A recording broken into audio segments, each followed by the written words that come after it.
ప్రభు నామమున మీ అందరికీ వందనాలు. ఏబు గ్రంథం 1:22.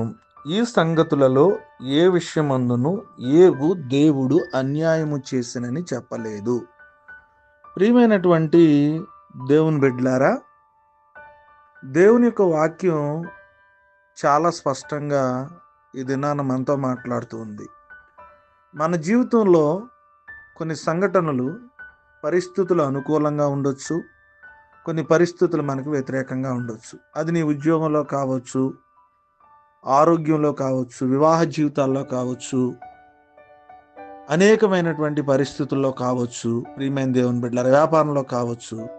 కొన్ని పరిస్థితులు దేవుని ఎరిగిన తర్వాత కూడా, దేవునిలో నమ్మకంగా ఉన్నప్పుడు కూడా పరిస్థితులు మనకు అనుకూలంగా ఉండకపోవచ్చు.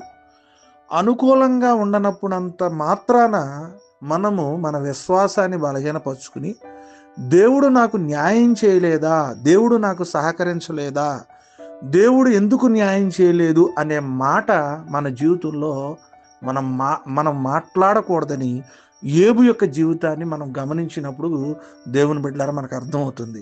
ఏబు జీవితంలో ఏ పాపము చేయలేదని పరిశుద్ధ గ్రంథం చెబుతుంది. కానీ తన జీవితంలో తన సమస్తాన్ని కోల్పోయాడు. కుటుంబ జీవితంలో బిడ్డలను కోల్పోయాడు, వ్యాపారాలను కోల్పోయాడు, ఆర్థిక పరిస్థితులు కోల్పోయాడు, అనారోగ్యాన్ని కోల్పోయాడు, తన భార్య చేత దూషించబడినటువంటి పరిస్థితులు కూడా మనం గమనిస్తున్నాం. అయినప్పటికీ ఏబు దేవుని యొక్క వాక్యం ఏమని సెలవిస్తుందంటే, దేవుడు అన్యాయం చేశాడని చెప్పలేదు. పరిస్థితులు నీకు అనుకూలంగా లేవని, దేవుడు నాకు అన్యాయం చేశాడని ఎప్పుడు కూడా మనం మాట్లాడకూడదు. దేవుడు న్యాయవంతుడు, ఖచ్చితంగా నీకు న్యాయం చేస్తాడు.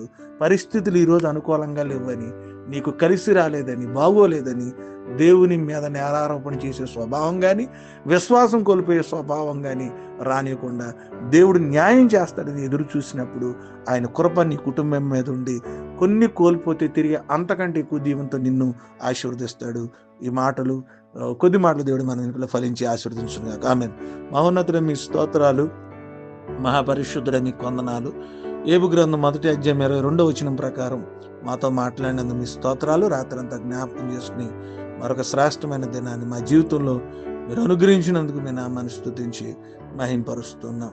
దేవుడు అన్యాయం చేశాడని చెప్పలేదు ప్రభా. మా జీవితంలో పరిస్థితులు నేను బట్టి కాకుండా, నేను మిమ్ములు ఎప్పుడు కూడా అన్యాయస్తులనే మాట మా నోటి నుంచి రానియకుండా, నేను మీ యందు విశ్వాసం నుంచి దేవుడు మాకు న్యాయం చేస్తాడు, నైనా మమ్మల్ని దీవిస్తాడు, మమ్మల్ని ఆశీర్వదిస్తాడు, పరిస్థితులన్నీ అనుకూలపరుస్తాడని గొప్ప నమ్మకం